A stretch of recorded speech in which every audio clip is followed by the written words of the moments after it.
So we're going to look at today some of the different types of cells, and I have to deviate from the textbook because the way they present it is not incorrect, it's just not very helpful. So let's start at the beginning, this handy-dandy flowchart I made. Cells, tiny living bits of tiny living thing, or parts of a very big living thing. First question, does it have a nucleus? Is its DNA separated from the rest of the cell by a double membrane? If it does not, then it is an archaea or bacteria.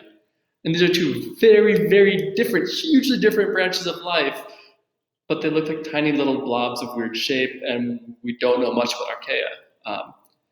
In fact, they have more in common with plants and animals with how they process energy, but we're not going to worry about it. Yay, right? So they don't have a nucleus. It's an archaeon or bacterium. Done. Well, what if it does have a nucleus? What if its DNA is separated from the rest of the cell with a double membrane? That's what a nucleus is. Well, we look for another trait then.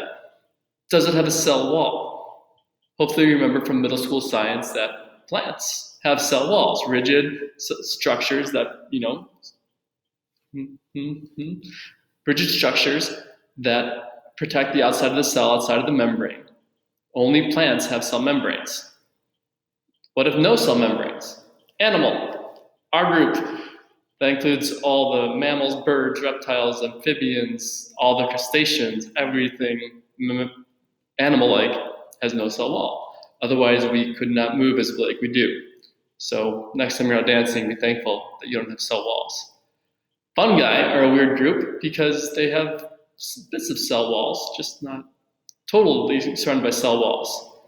Fungi are a weird group to begin with, but cell walls are a question to distinguish between plants, fungi, and animals. And we're not going to worry about what makes archaea and bacteria different. This is different than the book's presentation, which focused on eukarya, which have nucleus, and prokarya, which have no nucleus. And science has progressed. We've clarified that with how we distinguish these. So for the tests, you got to follow what the book says, but when we get to the SATs and future science classes, this is the formulation you want to remember. So I'm sorry we have to present two different models, but this is the more accurate one. This is the one scientists think about more often in recent years. Sorry for the confusion. Please talk to me if it's not clear the differences between the two plans. All right, I'll see you in class.